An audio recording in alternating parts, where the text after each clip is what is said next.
Hey everybody, in this video we're going to look at some of the first steps in building a container with IOFabric from IOTracks. And the first few steps in the process are to spin up a Linux virtual machine, and then to install Java, Docker, and then finally IOFabric. After doing all this, you can write code using the SDKs for IOFabric, which are compatible with three languages, Java, Python, and Node.js. The coding for IOFabric containers will be discussed in a subsequent video. Also note that there is an online tutorial that you can follow along with if you get stuck on any of the steps. So let's get started. The first step in the process is to spin up a Linux virtual machine. If you already have Linux on your machine, you can skip this step, but we're going to download Oracle VirtualBox so that we can spin up a virtual machine.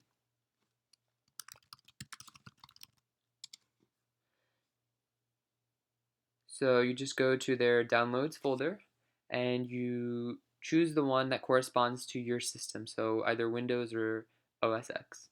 So I already have VirtualBox on my machine, so I'm just going to go ahead and open it up right now. Great, so this is what VirtualBox looks like. You can use these tabs at the top to modify or create a new virtual machine. So I already have a virtual machine for Ubuntu, and this is the one that I'm going to use further on in the process to demonstrate how to install Java, Docker, and IOFabric. But for the purpose of showing you how to get a virtual machine set up, I'm going to go ahead and create a new virtual machine. I likely will not have enough space on my machine to go through all of the steps, but it'll give you an idea of what it is you have to do to create a virtual machine. So let's go ahead and call this something meaningful, Ubuntu 14.04 version. And note that the type should be Linux and the version should be Ubuntu. It should change automatically on your virtual machine. Okay, so now you want to choose the memory size. So you want to make this as big as possible without running into an error. So if you note that I go really high, you could get an error. So I didn't get an error, so I'm just going to go with it. And you want to select create a virtual hard disk now. And then you want the type to be VDI. Um, so for the storage on the physical hard disk, you want to generally go with fixed size because even though it's going to take longer now, it's going to be a lot faster when you're working on it. But just because we're working on a video here, let's just do dynamically allocated so we can move on in the process. And for file location and size, again, you want to go with something that's as big as possible without giving you an error. So let me try HEB, and it worked. So we have Ubuntu 14.04 version. If you start it, nothing's really going to happen because we haven't yet installed Linux on our virtual machine. So you want to go into settings. Now you want to go into storage, and you see this CD that says empty. You want to go here and click on this. So for me, I have this ISO file, but you're not going to have that unless you have downloaded the ISO file from online. So um, IOFabric works with Ubuntu 14.04, 12.04, or 15.10. So you're gonna want to download the ISO file for one of the three of those. And you can just Google Ubuntu 14.04, and the file that you want is going to look something like this. So you're going to want to download it, save it somewhere where you can use it, and then you're going to want to come into the storage tab, empty, and then select it. So now you know that it doesn't say empty anymore, it says, well, the version of Ubuntu that you're using.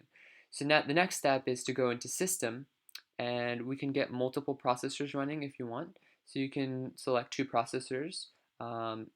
Yours might go higher on the green line, so I'm just going to go with two processors and save the settings. Cool. So um, note that some of the system's settings have just changed in terms of base memory, processors, etc. So now you want to start up your virtual machine, and this could take a few seconds, so bear with me. Feel free to ignore these dialog boxes or pop-ups or whatever you want to call them. And ignore any message that it prints on the screen here. It should not mean anything.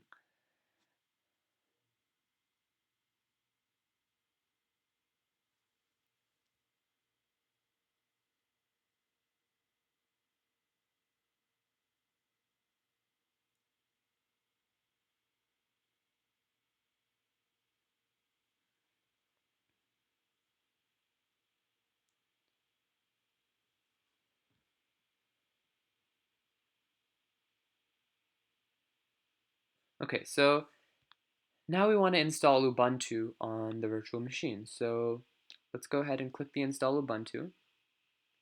And you want to make sure that all three of these have been checked off.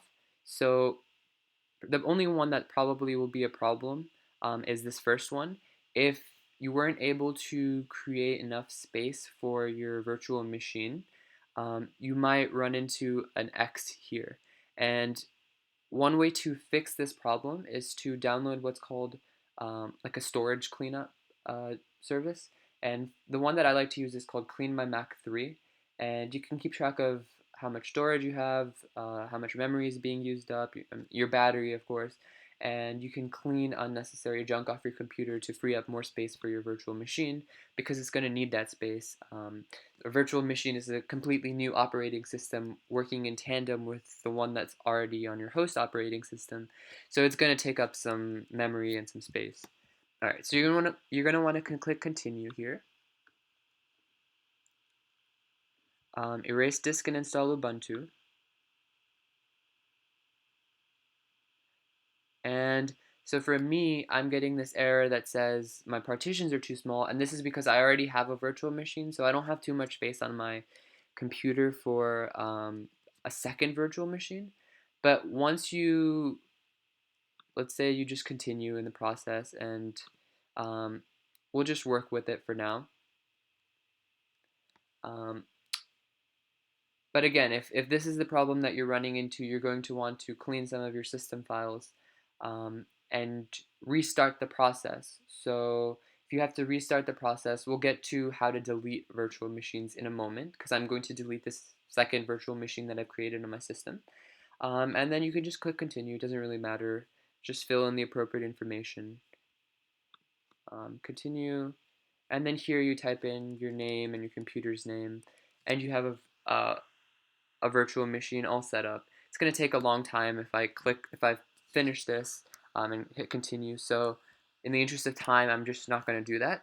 Um, it should work provided you've allocated enough space for it. So I'm going to power off the machine. So note that I haven't fully installed Ubuntu on the system, so it's still not fully functional. But that's because I'm about to delete it. So you want to go to settings, or rather, you want to click on this with the control button and then hit remove.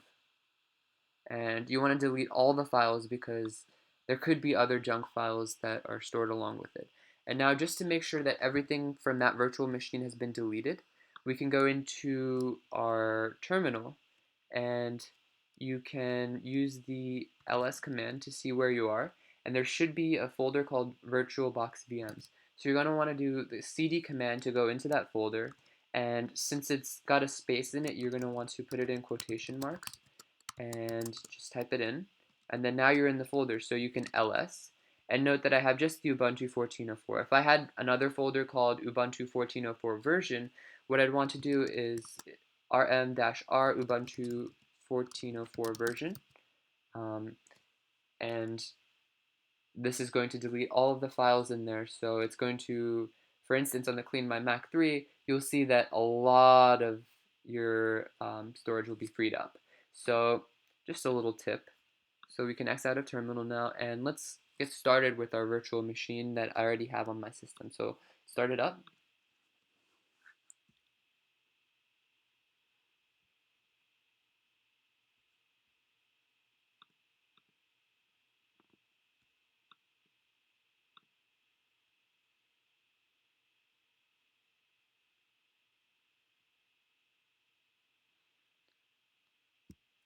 Okay, so I've already set up a username and password, so I just have to log in now. Note that when you create your virtual machine, it's probably not going to look as big as this. It certainly didn't when I first set it up. So we're going to look at how to make your virtual machine full size. And that's going to be the first step. It's kind of just an aesthetic um, change. So just give this a moment. It's a little frozen. Maybe we'll restart it.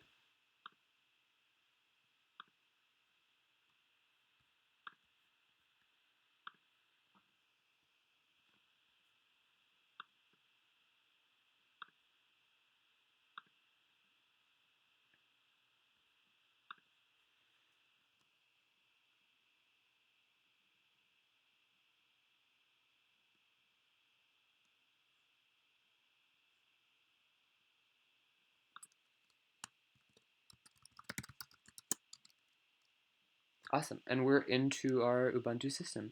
So you should see your version number um, in the beginning when your virtual machine is opening up.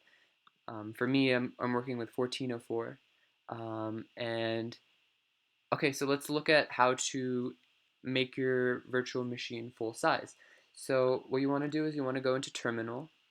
So you can do that by clicking on this and see your application. So you go into Terminal, and the process to add what's called guest additions starts with the command sudo apt get install virtualbox guest utils virtualbox guest x11 virtualbox guest dkms, and you hit enter. So it's going to ask you for a password so you can access the root. And cool. So for me, I already have it, so it says I have broken packages, but for you, it should say that it worked. And this is not all you need to do to um, get the full screen virtual machine. You also need to, first of all, restart your virtual machine. I'm not going to do that because, well, it would be pointless, but after that, what you want to do is you want to go up top and click on devices and do a bidirectional shared clipboard. So this allows me to copy and paste things from my host operating system into my virtual machine and vice versa. Also, you're going to want to click on this guest edition CD image, and that's going to make it full screen. So again, restart. So do the terminal, and then restart up your virtual machine and choose on shared clipboard. If you want to do drag and drop, that's okay. And then the guest editions as well. So that's just some aesthetics of the virtual machine. Now what we're going to do is we're going to actually get down to the details of installing IOFabric on your system. And in order to install IOFabric, you need to have Java and Docker. So let's go ahead and install Java first because it's very simple. 3 commands: sudo adapt repository ppa web upd 8team/java. This is going to install Java version 8, which is necessary for IOFabric. And it says you should continue to use Java 8. We're going to just press enter. Awesome. So it did what it's supposed to. And now you want to sudo apt get update. This is a good idea to just do this in general a lot of the time to update your packages.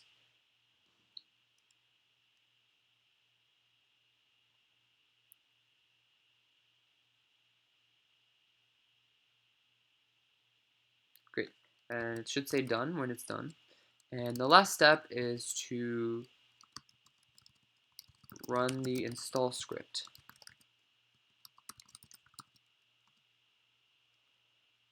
And so for me, it says it's already the newest version. But for you, it should say either an upgrade or a newly installed. Okay, so you can check that it worked with the Java version command. And so for me, it's 1.8.091 when this video was made. So that's the most recent version of Java. And the next step that you want to do is you want to install Docker on your system. And Docker is actually a really cool system. So once we finish this process, I'd encourage you to take a look at some of the documentation for Docker and get your feet wet a little bit with it. But for the first part, we're just going to install it. And first of all, you need to check that your kernel is up to date. So it needs to be at least version 3.1 in order for this to work. And mine is 4.2, so that's fine. So the command uname r is going to tell you what kernel version you have. If it didn't work, just continue with the process, and I will let you know when it's going to stop working. And from there, you can take a look at the Docker installation website, and they have some instructions on how to update your kernel. So let's get started. So again, we're just going to do another update. I'm already up to date, so I'm not going to bother clicking, but you should sudo apt-get update. And then you're going to want to install this package, CA certificates.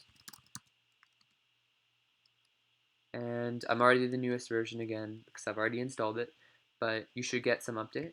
And then this last command is kind of lengthy, so I'm just going to copy and paste it. Here we go. And in order to paste something into the terminal, you're going to want to click Control-Shift-V. And here we go. And so this is what this is doing is it's using something called the GPG key. And so mine's unchanged, of course, because I've already updated it. And this is the setup for installing Docker. So now what you want to do is use the text editor gedit to type in some commands. So we're going to sudo gedit a certain file on our system. So etc. So the first slash signifies root. Then the etc is a folder. Apt is a folder within etc. And then we go down the file directory and we enter this file. So it's going to open it up, and you likely will not have anything in here, but for me, I've already typed this in. So you want to type this command in if you're using version 14.04. If you're using a different Linux version, what you're going to want to do is go to the Docker installation website, and there will be similar commands for 12.04 and 15.10. So you're going to want to find the equivalent, type it into this file, save it, and then close it. So let's just quit out of this. Cool, and now we have that. So again, you're going to want to do a sudo apt-get update. Again, I'm not going to do it because I'm up to date. Now you want to purge. Okay, so I'm not removing anything because I've already removed it. And now you want to run this. Doesn't really look like I did anything. That's okay. We're going to move on in the process. Okay, so here is where there starts to have some differences between Linux versions. So if you're working with 15.10, don't worry about this step, but if you're working with 12.04 or 14.04, you're going to want to install this thing called AppArmor. And okay, so for you it should say something newly installed. Also, I'm not going to do this next step, but this is where it's going to start to break down for people who are using an older kernel with specifically version 12.04. And so this is the point where you want to go to Docker's installation website, and they have some steps to update the kernel. So you're going to want to go through those steps and then follow along from where we are right now. So again, do another update, which I'm going to skip. And this is the big step, which is to run the install script for the Docker engine. And okay, so it's up to date. So we have the Docker set up. And if you want to start up Docker, there's two options. So you just type in that command and you're good to go. So now if you want to see that it's working, rather than just checking for the version, we can do something a little more interesting, which is to run the hello world Docker image.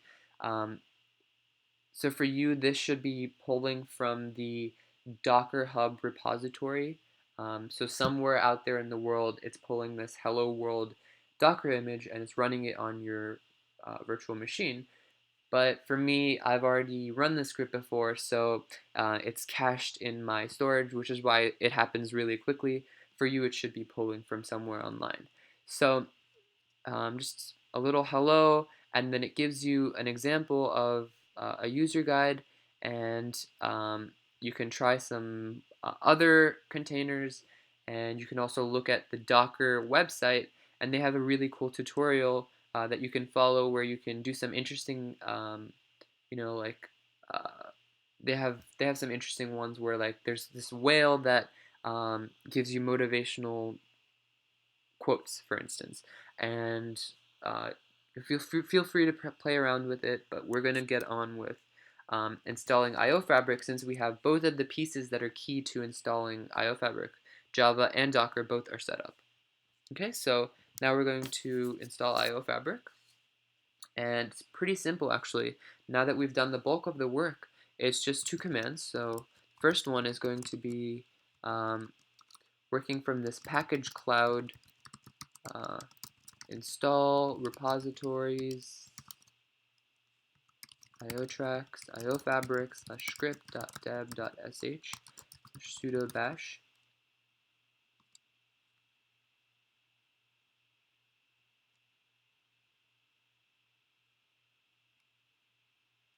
and it's going to do an update. It's going to install the appropriate packages. It's going to look at that GPG key that we modified. So basically every step that we've done up until now has a purpose specifically for this step, and this is all just to set up a repository so we can install packages. And the package that we want to install is this IOFabric package, of course. So you install it, and it's going to give you a version. So you can sudo IOFabric version to see that it worked. Cool. And also a very useful command. Sorry, let's just clear to keep this uncluttered. Another great command is help. In fact, you can even mistype it. You can type anything that doesn't mean anything as long as you have sudo IOFabric in front of it, and it will take you to the help tab, um, just as a way to show you some of the commands and what arguments they take and what exactly they mean. So for instance, you can provision a key, you can deprovision it, you can get some info on how many containers you're running, look at your version, set up a config, lots of cool things that you can do. So let's just take a quick look at status. It's going to say running, hopefully. If not, you're going to want to restart your terminal, and then if it still doesn't work, you can try the command sudo service IOFabric start, but it should be working either way, and it should say running. And for instance, here it says not provisioned. If you do a provisioning key, it could say zero. Rather, it would say OK. If you have some systems running, you can have some running elements. You might have processed some messages. But anyway, this is kind of like your control center for your IOFabric. And another one that you can take a look at is sudo IOFabric info, which tells you not provisioned, your IP address, etc., etc. Great. So that's basically all there is to installing IOFabric on a virtual machine. I hope that this has been helpful. And in the next video, we're going to take a look at some of the coding behind building a container. So we're going to look at Java, we're going to look at Python, and of course you can also work with the Node.js SDK. So that's all for this video. Thanks.